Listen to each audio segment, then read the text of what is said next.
Welcome to the Zeducation Podcast, where it's all about helping people and organizations unleash their greatness. The Zeducation Podcast features lively discussions. When they share it, you see that they're beginning to feel empowered. My heart, it's full of pride for me to be at Maitai Samoa. You don't necessarily need a degree these days. There's so many pathways to success. Welcome to the Zeducation Podcast.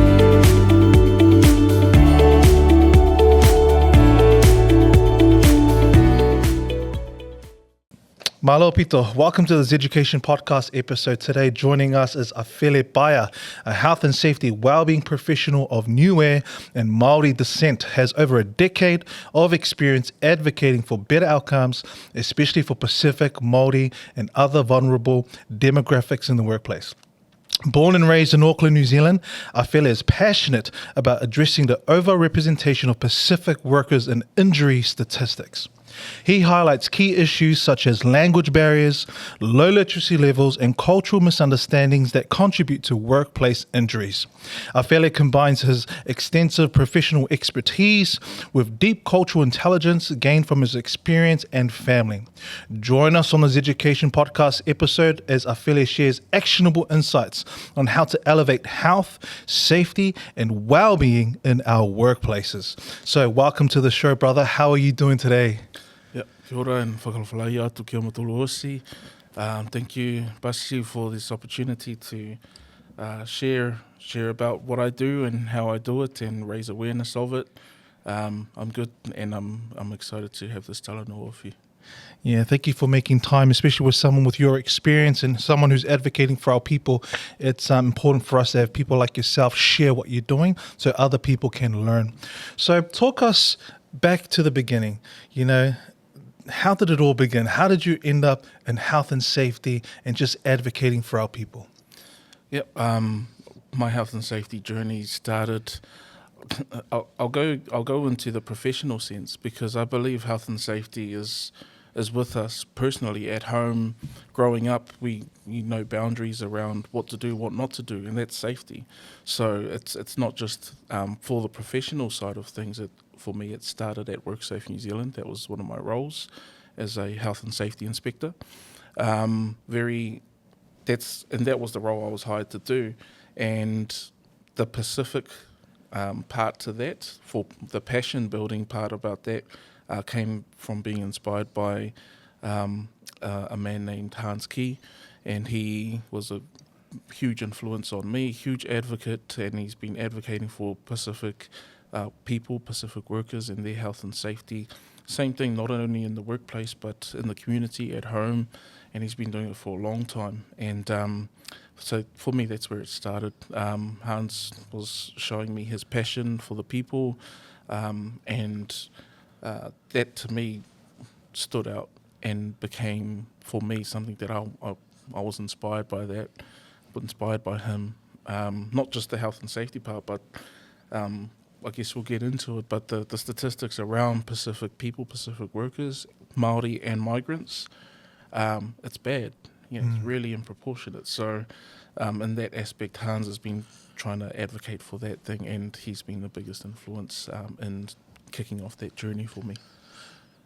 I love that. I mean, it goes to show, obviously, you're inspired by a role model. And it's important, especially just in our everyday life, that we're surrounded by people who are doing great things that inspire us to also do great things and some good things for our people. And I can just imagine the ripple effect of you. You're the product of what Hans Key has inspired, and you'll also inspire others to kind of be the same. So it's great. And I love that you pointed out that health and safety is every day of your life. It's not just something you think about or become conscious about in the workplace because you have to, but it's like you've got to be mindful of health and safety when you're driving in a car with your family, these things that we kind of take for granted sometimes or we don't think about. But let's talk about statistics, right?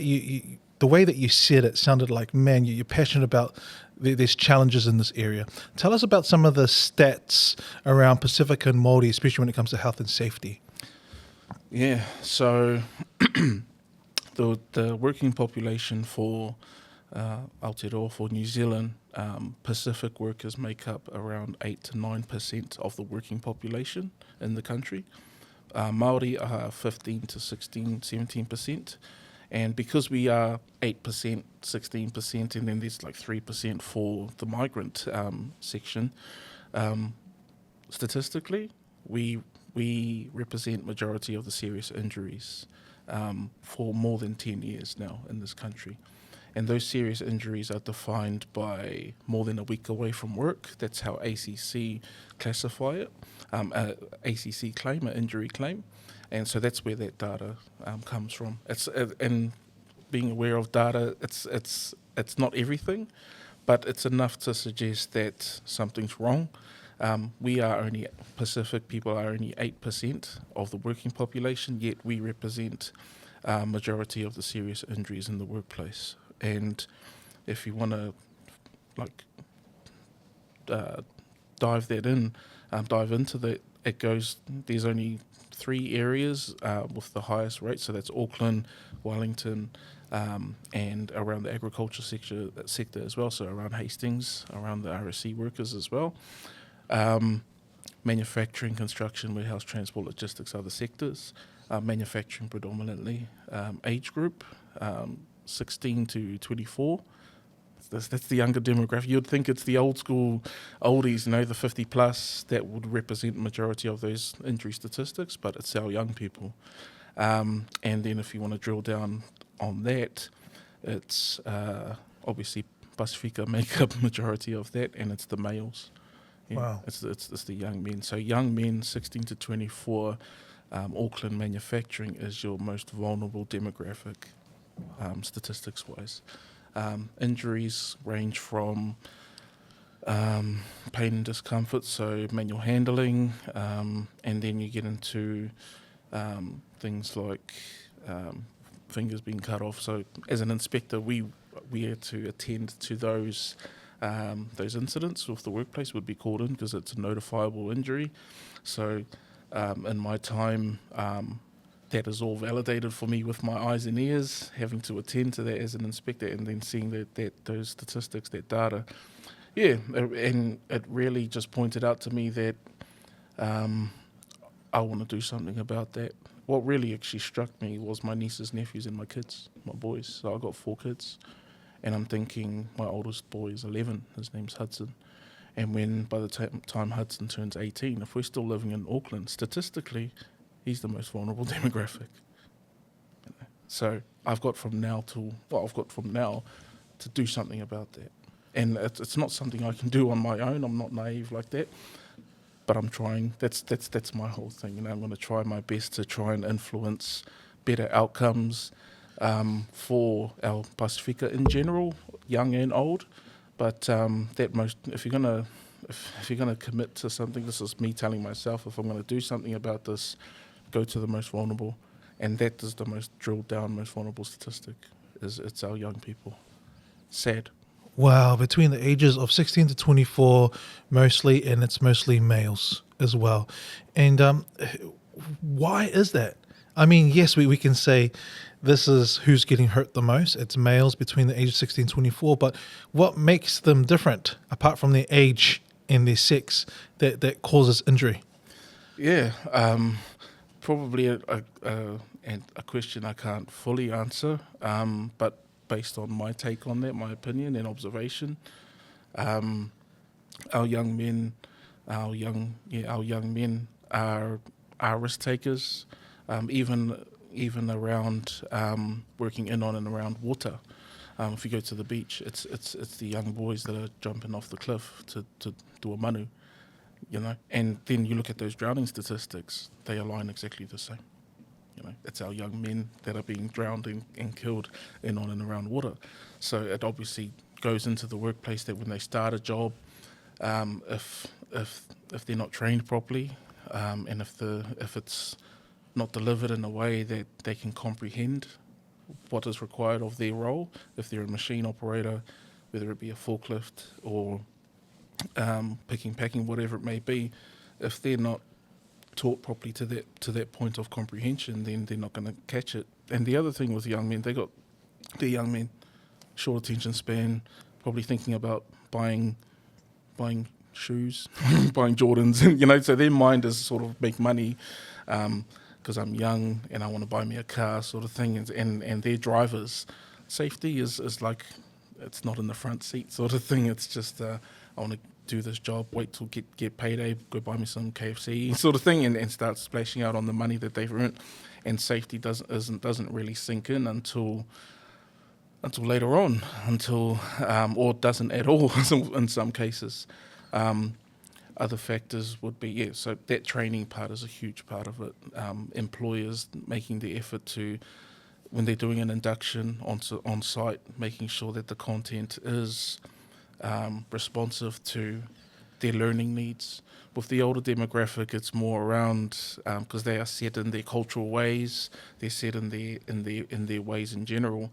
So being responsive to their learning needs as well, even the digital front, in terms of how workplaces are going away from, or have gone away from pen and paper systems to using devices and stuff. So that education for the old one, but for the younger ones, they're growing up on devices, so they can adapt to that stuff pretty quick. But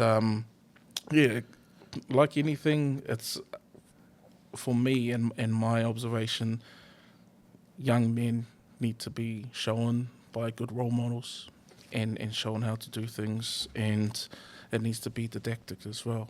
It's got to be repetitive, because you don't just hear how to do something once, or some people do have the ability to do that, but if you really want the what you want to achieve in terms of a process or a operating procedure, it's got to be repetitive, and it's got to be, like I said, responsive to how a Pacific and Māori person sees the world and how they interpret information. Sometimes it's just a 5-page standard operating procedure with a ton of high-level vocabulary. And health and safety is absolutely that. Hierarchy of control, elimination, minimisation. You got a 18-year-old Samoan kid from South Auckland, trying to learn their process, and you've got 5 pages of just words that you want them. It's going to go over their head. So they need, like I said, the approach needs to change in order for it to sink in. But I guess off the bat, those will be the main things, or not main things for me, what I've observed. There's a ton of other things, but those are the things I've observed. I love that. You've already mentioned stuff around, it's got to be repetitive. You've got to tailor it in a way that engages them, especially the young males. And you've got to make it engaging as well, right? And you also talked about you got to make it a day-to-day thing, every day, and having role models who show what that looks like in practice, say, in action. I guess just adding more to that, what are some things that could help make health and safety? Because like you said, I come to work, yes, I come to work so I can make money to provide, or make money to buy the new shoes, or to buy that car that I want, or to impress that girl that I want, and health and safety is the last thing on our minds sometimes, right? So, but how do you make it? Obviously, you can't compare it to shoes and clothing and all of that, but how do you make health and safety something that's interesting, engaging, and cool to talk about? I don't know about cool, but the way I do things is I try and personalize what I'm trying to achieve. So whether it be so storytelling, it's a huge tool for me that I use, especially with the experience that I've gathered in my inspector role.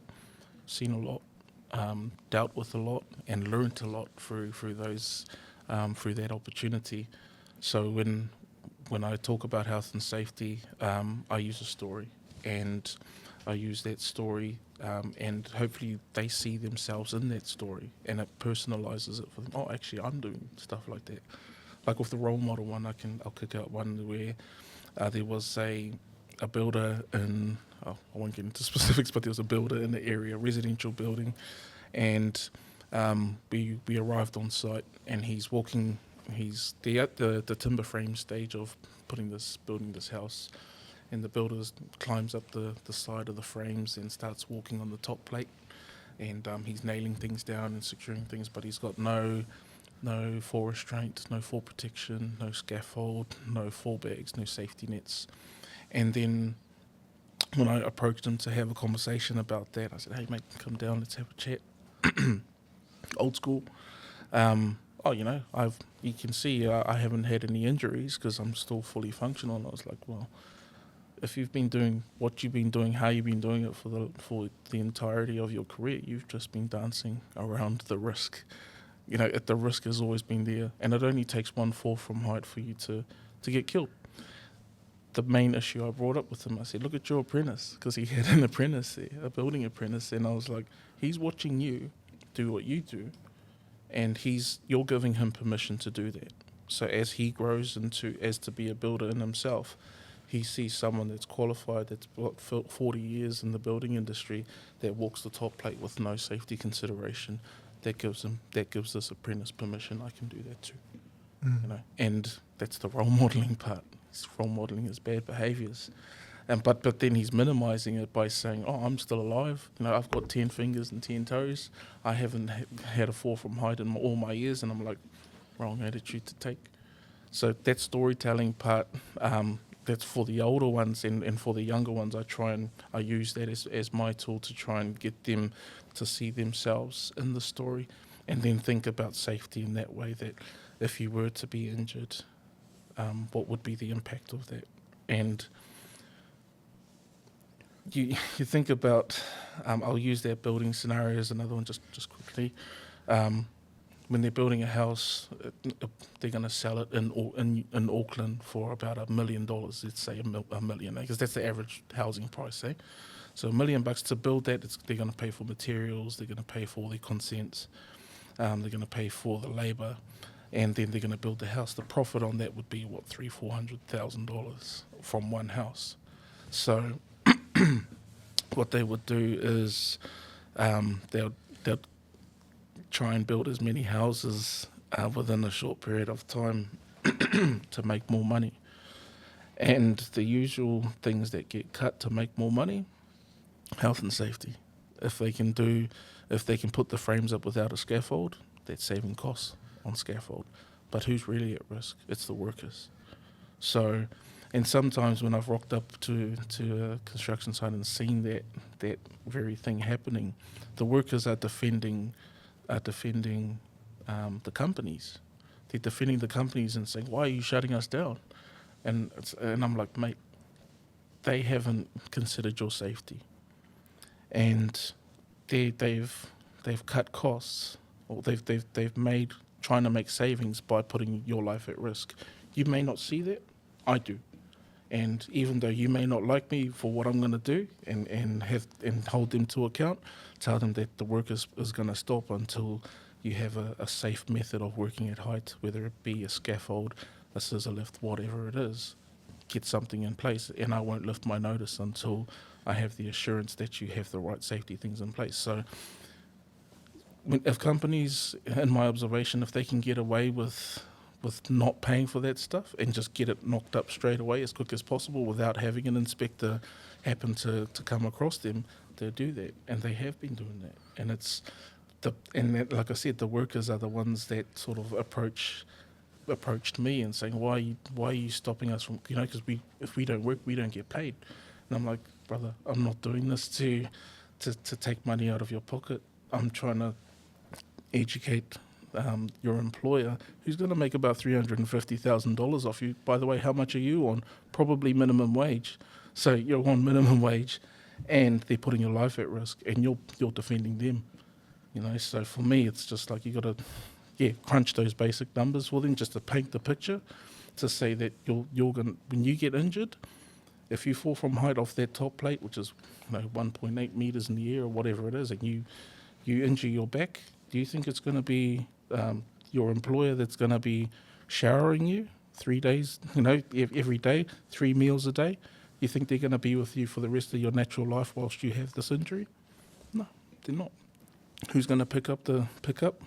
Your family are. Your kids are the ones that are going to have to be running around for you whilst you go to physio, whilst you do all this stuff. And these injuries if it's a serious injury, these injuries aren't going to recover straight away. So I have to storytell to get our people to sort of in the mind space of safety is important. So yeah, storytelling is a huge thing for me, and it's because I've got a good set of stories to tell because of my experience that I've had, and I've got good people, like I said, the likes of Hans and other inspectors that I've learned heaps of that I'm still in touch with today.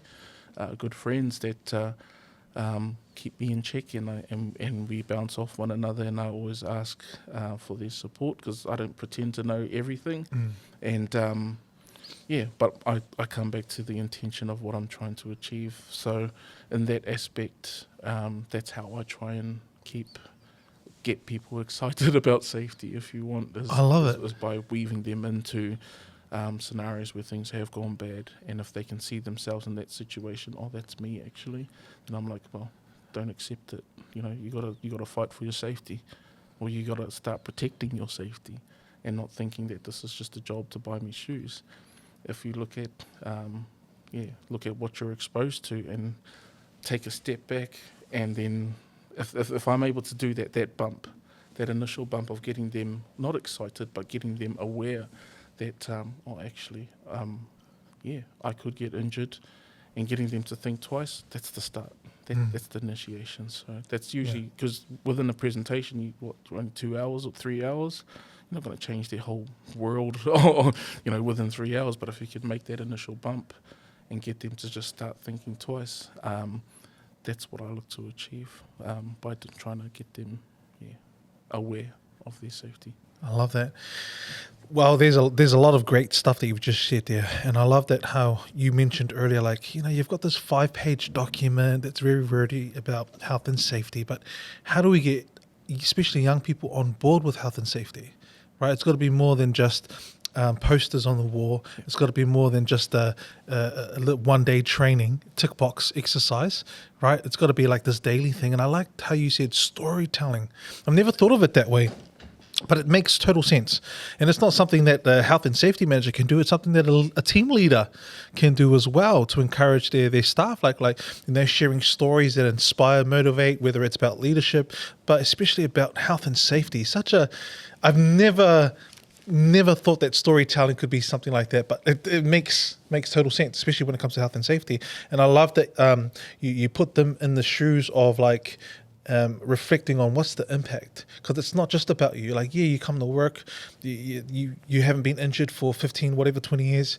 It's not just about you. It's about the apprentice.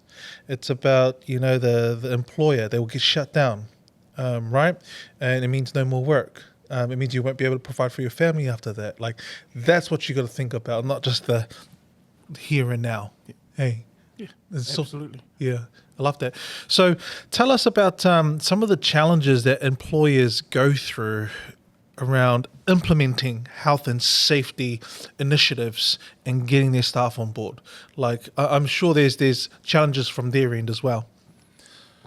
Yeah, for sure. So for some employers that have a large amount of Pacific and Māori workers, they don't, and because they are non-Pacific themselves or non-Māori themselves, they don't know how to stimulate the best out of their workforce. And it goes back to, for me, creating that stimulation around engaging. So they need help, but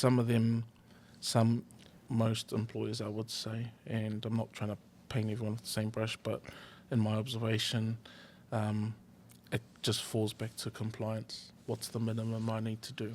If I need to get you to sign that 5-page standard operating procedure to operate this machine, instead of going the route of, okay, what is actually the best way I can stimulate this Pacific worker or this person into actually comprehending this in a way that's responsive to their cultural and learning needs. The easier route is just to sign the SOP, as opposed to put the effort. So it does come down to appetite.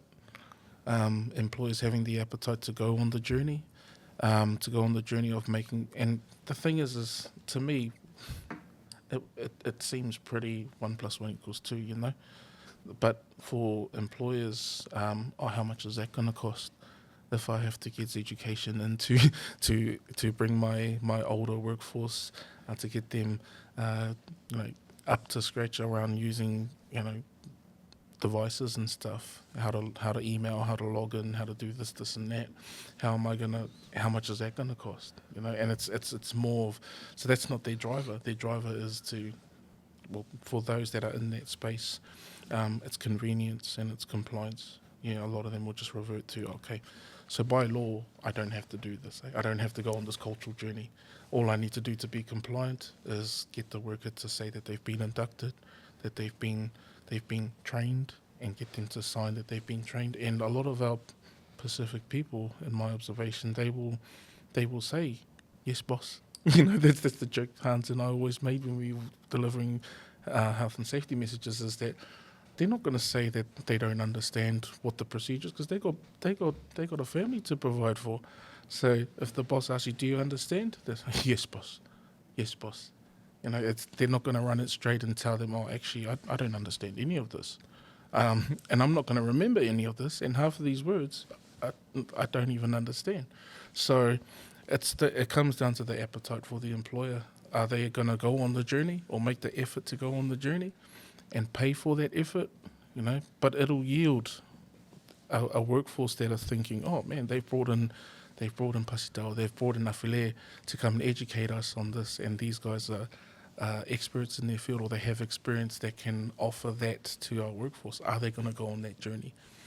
That for me is where I find, just reverting to minimum compliance is what a lot of employers, I wouldn't say struggle with, because I think that was your question. I might have gone on a tangent, but that's the point I would make on that, is that the employer needs to have the appetite to go on the journey, whatever it costs, whatever it takes, because that's what's going to yield. You reap what you sow.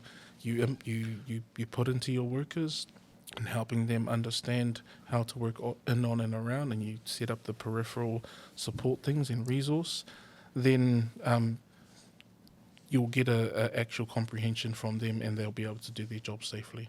And they'll know that they can come to you and say, oh, actually, I need a refresher, or it'll be self-sustaining as opposed to externally stimulated for them to do that. So, getting workers to take ownership, but employers need to go on the journey. I love that employers have to come onto the journey, and it does start with the employer, health and safety.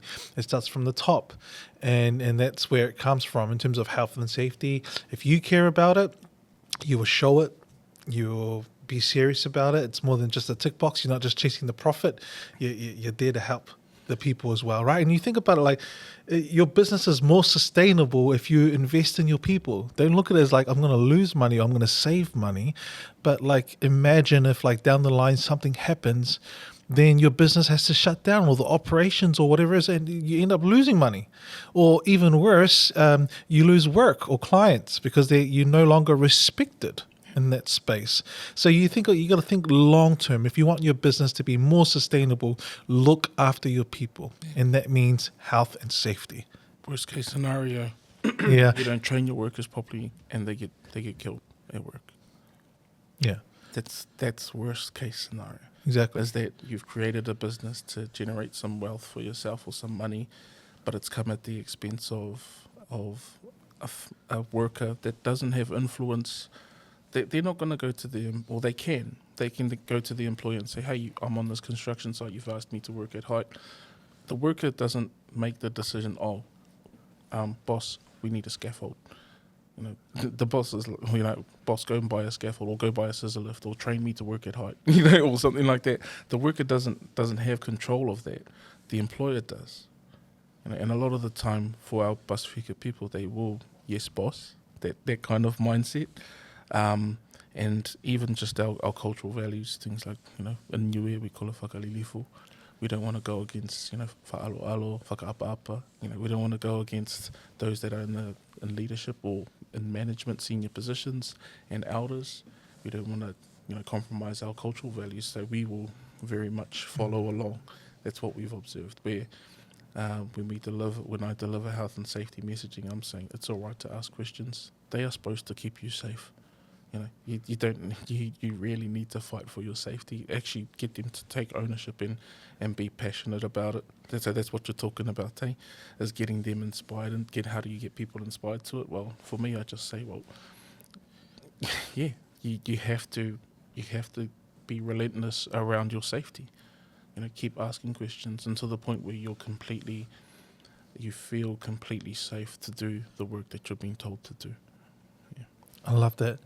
Can you tell us a little bit about mental health? I know this is a crucial part of your overall well-being. And when we're talking about health and safety, we're also talking about the well-being and the welfare of people. Okay? Tell us some of the things that you're seeing, especially when it comes to mental health in this space. Yeah. Just adding, I'm not a mental health expert, but in the sense of it goes back to the employer stimulating their workers, and a lot of the resources, the main resource that everyone knows of is EAP. Oh, you're struggling at work, EAP.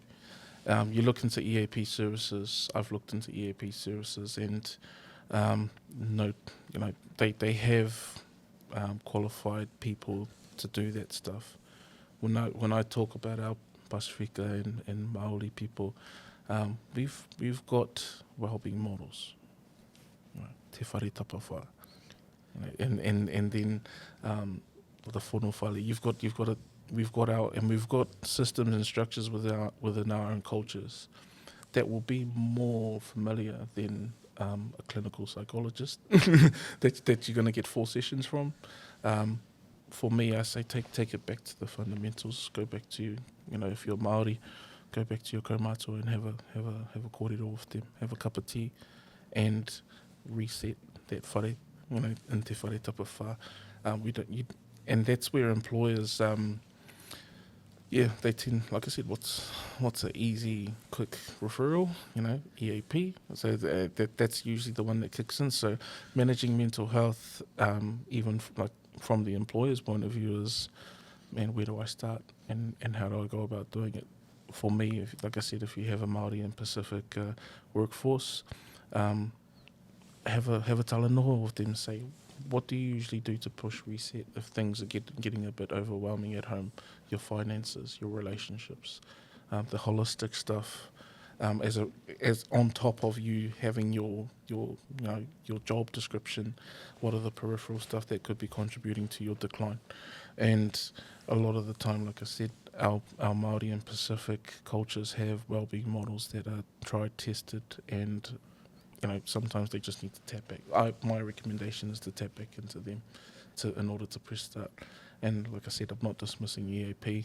They play their part. I've used EAP before on as an inspector, so it's not a dismissal at all. But what's familiar to the individual is their culture. They grew up with aunties and uncles, and they have tikanga, they have processes, and they have matai. In the Samoa culture, you can go to people, leaders within your culture to have that talanoa and have that and be able to put things back into perspective. Yeah.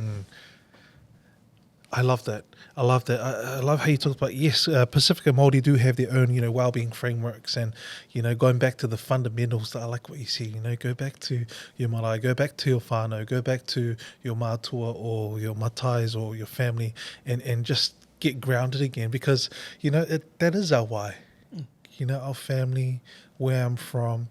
And with that, it makes anything that you do important, if that's what you're taking with you into the workplace and all of that. Yeah. And I love that. And that's a good reminder, especially it's good for employers to understand that too. Like, if you don't know any of these frameworks, like it's useful to know, because those frameworks can help with health and safety. Because when you understand where Pacifica Māori are coming from, what's important to them, what they value, what's health and well-being from their perspective, then it's easier to integrate health and safety in a way that they understand and can engage with, Yeah? Yeah, things like I said, that holistic approach. So if some of our people are struggling with finances, and they're struggling, it could be a whaalawe, or it could be it could be, and you can even strip it back to the basics of theirs. What time are you going to sleep? You know, are you getting 8 hours sleep in order to, or are you up at night, you know, doom scrolling on Facebook and watching reels and stuff, which I'm guilty of. But are you getting enough sleep for you to be fit and fit for work in the morning? What types of kai are you consuming? What type of food are you eating? You know, are you just eating oily pies and things? I have a pie page, by the way. But if your diet is that, then you know your body is that's gonna be the output of it. So, and that could be another trigger to your mental health declining, is because you aren't getting enough sleep. You're not eating the right food. You know, you're not drinking enough water. Fundamentals. And if you have a good platform of 8 hours sleep, some nutritious food, that's not going to make you feel, you know, like you want to go mohe after morning tea, those things will keep you positive. And things like working out, I saw that with yourself, you know, keeping a positive frame of mind by keeping your body in line as well, and going to the gym and stuff. So all of those are fundamental factors, you know, going back to those basics where. And it won't only stimulate better health and safety output for that individual, but it goes across everything. You know, it'll make it better for your relationships and everything else, on top of your ability to discharge your job safely. Yeah. I love that. And that's such a strong connection or correlation between, I like how you talked about that, finances and all that. What has that got to do with health and safety? Everything. I mean, you're talking about your well-being. If you're not healthy, whether that's physically, emotionally, mentally, financially, like looked after, it's stress. It's your mind's not there. You're not present. You're not engaged. You don't have the energy, and all of those things increase the risk of danger, and you know, in the workplace. I mean. You could be, and one of our Pacific workers could be on their forklift, but then they get a text. They get a text from their wife saying, "Tolly, you didn't wash the clothes, or you didn't do your fit hours." And then you've got that, but you're literally on a forklift at work, and then you get a text saying, "Oh, you're behind in your power payment or your rent." Oh, that's on my mind. And again, you're at work. You're not even focusing on the other 12 forklifts that you're around, the pickers, packers, in the bays and the aisles, and your mind is actually not at work because things at home aren't aligned, or they're not stabilized enough for you to be able to safely just concentrate on what's in front of you. So, yeah, you stabilize the person, and then the output on all things. So that's why I love taking a holistic approach, and especially with a cultural lens to our Māori and Pacifica, because we've got rich tools, man. We've got such rich tools and rich people, rich knowledge that we can go to, and after one kōrero has lifted all of the weight, because we're able to have a discussion with someone that puts things back into perspective, and then you can push reset. You know, so but our cultures, our Pacific and Māori cultures, we have such rich tools and rich people that we can tap into. But sometimes we just get caught up in the rush. You know, wake up, go to work, take the kids to school, which is all operational stuff that needs to happen. But for that holistic, what would you call it, healthiness, it's around maintaining those things as well. So, yeah. I love that. And it's important for, I guess it's a good insight for employers, because then they understand that health and safety is not just this linear thing. Like there's different approaches to health and safety. And I love that. Like, yeah, when you look after their financial well-being, upskill them on their financial skills so they know how to manage their money, pay off their debts, and not have to have financial stress, so that way they're more engaged and safe at work. You know, so health and safety is something that's not just in the workplace, like you said, like, holistic. When we talk about Pacifica Māori, it's a holistic. It's everything. It's life, right? So health and safety is something you take home. Health and safety is something you bring to work. Yeah. It's every day of your life, eh?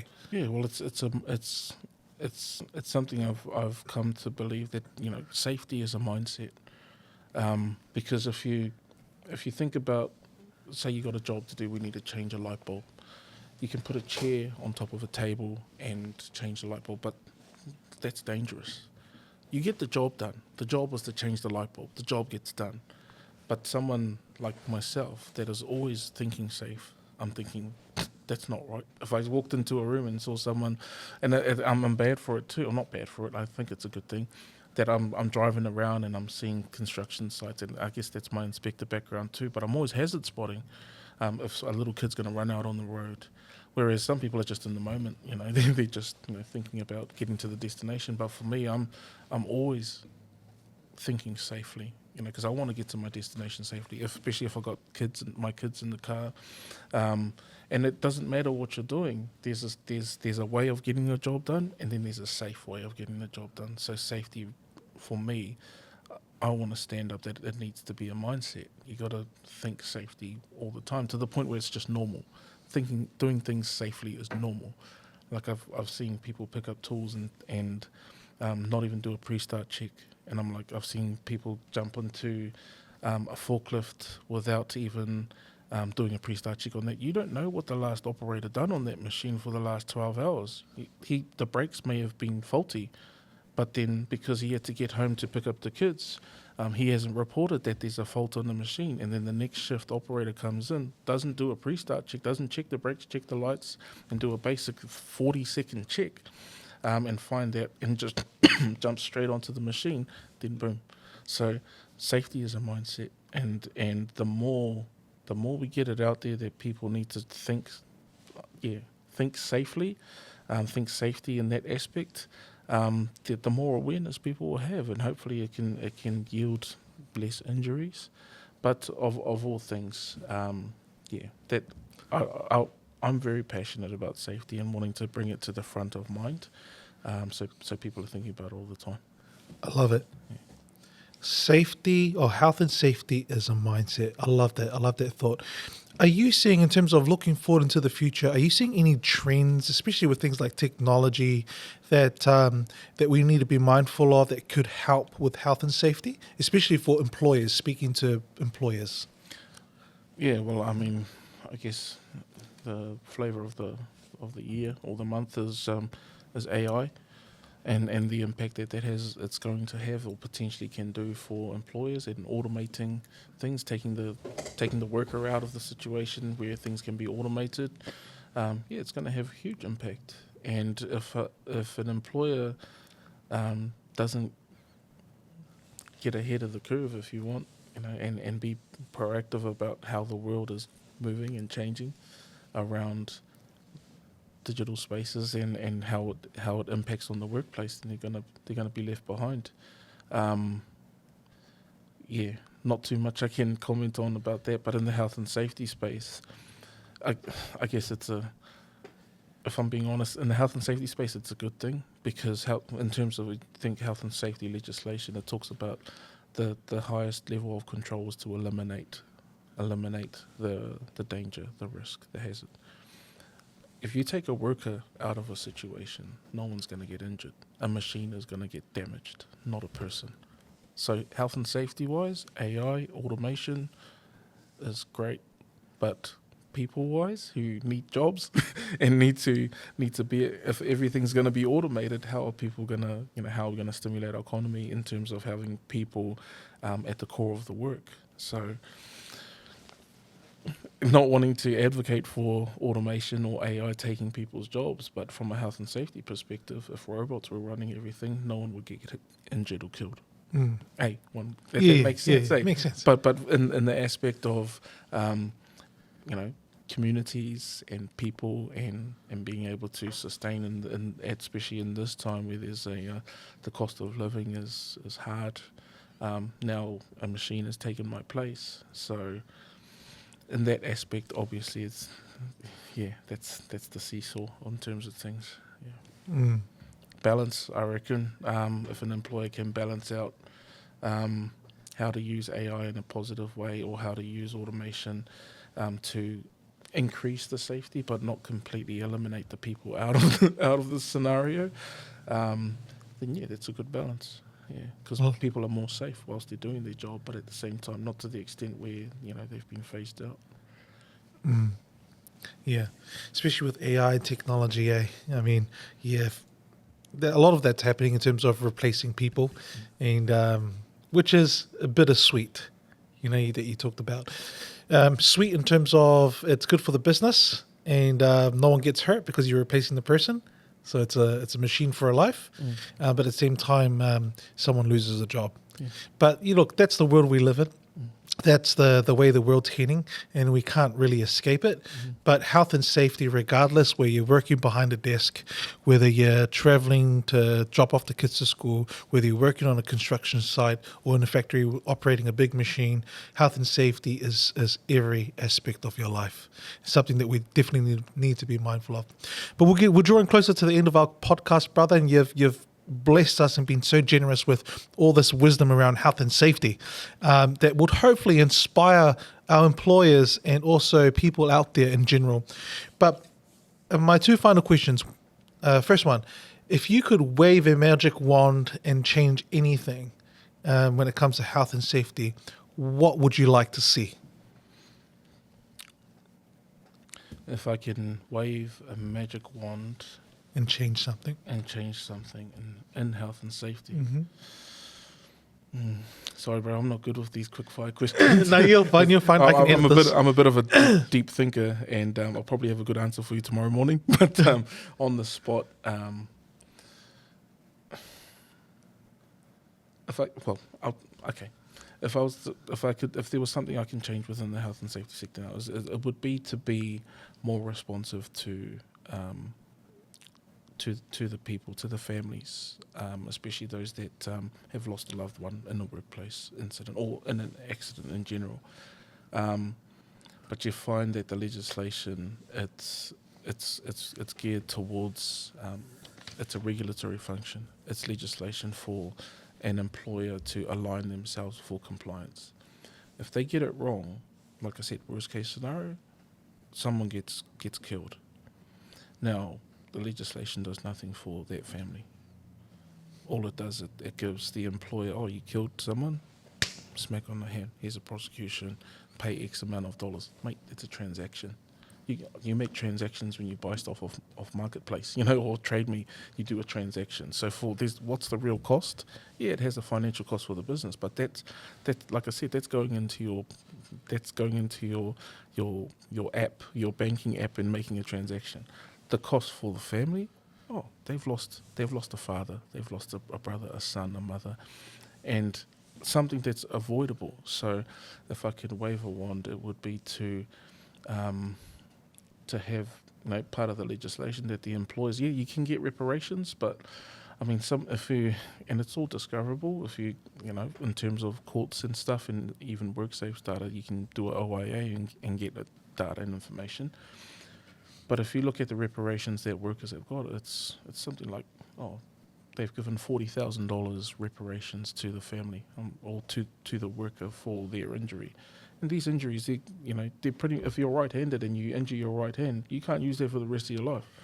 $40K, that's gone, and by taking the family out, to that's spent straight away. But for the rest of your life, they're suffering. So, for me, it's just to be more empathetic. I guess that's my answer. The legislation, if it was more caring for when someone, the worst case scenario for me is that an employer took shortcuts. They didn't train their staff properly. They deliberately didn't pay for safety controls that they knew would keep the operators safe. Someone gets killed. A worker gets killed, and then the family live with that trauma. They live with that. And their kids, their person's kids, if they had children, they carry the load on that. But then, like I said, the legislation is there up front anyways. They should have been having these controls in place anyways.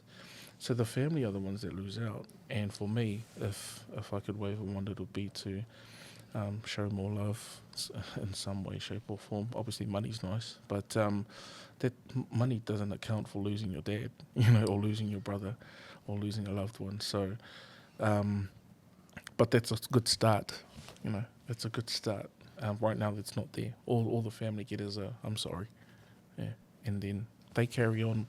The business carries on, doing their business, making money and stuff, and the family are left without a loved one for something that could have been avoided. So empathy is my thing. Absolutely. I love that, and I think that's kind of like the perspective that we should have on health and safety in the workplace. It's like, it's not about how much money do I need to spend or invest, or how much can I save around this area, but it's about like, how many lives can I save? It's about how many families can I support, ongoing, because their father or sister or their mother is safe at work and gets to go back home to their family, right? So it's thinking about that. I love that. And my final question is, what's your big takeaway from today that you want our listeners to get from our conversation? Yeah, my big takeaway would be, whether you're at work or at home or whatever you're doing, do it sort of safety in front of mind. But more to that, my word or my challenge is that you defend your safety. And whatever that looks and sounds like, it means you don't compromise. You don't compromise on, if you're a young person and you want to prove yourself in the workplace, you've just started a job and your supervisor or your senior tells you, hey, I want you to do this job. And if you feel like, I haven't been trained to do that, how am I going to do it? You'll be all right. Ask questions. Say no. Say, no, I don't want to do that. And it's not in a resistance way. It's in a way that you are protecting your safety. Sometimes our people, we see the best in people and other people, whereas some employers, they want to get the job done. And they may not even have the ability to know that they're actually putting their staff in danger because safety is not the front of mind for them. It's getting the contract completed. It's getting the job done. It's saving them as much money as can. So employers with that type of attitude, that's where the big takeaway for me is that every single person needs to protect their safety and ask questions. And if you're not confident, it gets to the point where, sorry, I don't want to go into this. This doesn't feel right. Even that's your body telling you, that's your instincts telling you this is not safe. Trust your instincts because it's telling you don't want to do this. Something's telling you in your body that this doesn't feel right, doesn't feel safe. But then you think, I want to please the boss, or my cultural values is to yes boss, or all of that stuff. Nah. Protect your safety and ask questions to the point where, you have to protect your life whilst you're in the workplace, especially to the point where if they do answer your questions and give you the confidence, then say, okay, cool, let's do the job. I'll do the job now. Now you've just added. You've bought me some fit for purpose PPE. You've given me a certificate in training to do this and that. Now I'm confident to do the work. But until you get there, you're allowed to ask questions. It's your life. It's not their life. It's your life. So if they don't have your best interests at heart, you have to. And that is your safety. That is your life. Again, so protect your safety. Fight for it. Ask questions to the point where you're confident to do the work. If you're not confident, don't do it. What's the worst they're going to do? Yeah, you might lose your job, but you're still alive. The last story I want to share is that incident. I think it was last year at Whangarei, boys' high school, where those boys went into that cave trip, and one of them got killed. There was an article that came out with from a father that stopped his son from going on that trip because he asked questions. He said to the school, the weather's looking bad and the school's going on this trip, what are you guys going to do about it? So he was asking safety questions for his son before he signs this consent form for him to go on it. The school didn't get back to him. He held his son back from going on the trip, and his son was like, "Oh, Dad, just why are you doing this? Why are you stopping me from? It's just a trip, Dad. It's just going. All the boys are going, blah blah blah. Because they don't understand risk the way we do." And he held his son back, and then that happened. That incident happened, And then the father goes to the media and shares this very story. And the question was asked, how come you held your son back from going? What made you think? And it went back to his profession. He was a helicopter pilot. So risk assessment is very much a skill that he's picked up professionally. The main point there was, it's not that everyone needs to be a helicopter pilot to understand risk, but it's the fact that he done some due diligence. He wasn't given the confidence that he needed to sign this consent form to send his son. And the biggest thing is he acted on it. Easily we think, oh, kids are going on a school trip, let's sign the consent form without asking any questions. This father did do that. This parent did do that. Until the point he wanted confidence, and he was fighting for his son's safety, even though his son didn't realise it himself. He knows what risk management looks like. He knows what safety is, and he acted on that. And so he said, "No, you're not going on this trip." And then the incident happened. Man, even if an incident didn't happen, I still applaud the father for acting on it, because he wasn't given the confidence that the right safety considerations were in place. So it's one thing to protect your safety and ask questions, another thing to act on it. And you might think, oh, I'm overthinking this, or this is just another trip, and not just another thing, and we get into that complacent kind of mindset. Like I said, fight for your safety, and if you don't have the confidence to move forward with it, don't do it, because, like I said, the one that's going to get injured is you. So protect your safety. Wow. Wow, what a powerful way to end the podcast with that. What a great lesson and a message for us. You know, there's nothing more important than your life, you know, and never compromise on that. And I love that, health and safety is everyone's responsibility. Your life, your health and safety is especially your responsibility. I love that. Thank you so much for just teaching us so much about health and safety. It's so important. And I know a lot of our listeners will get a lot of value from our kōrero today, brother. Thank you so much for being generous. The work that you do is saving lives. Afele Paea, health and safety wellbeing professional, thank you for your time. Oh, thank you, Pussy. Thank you.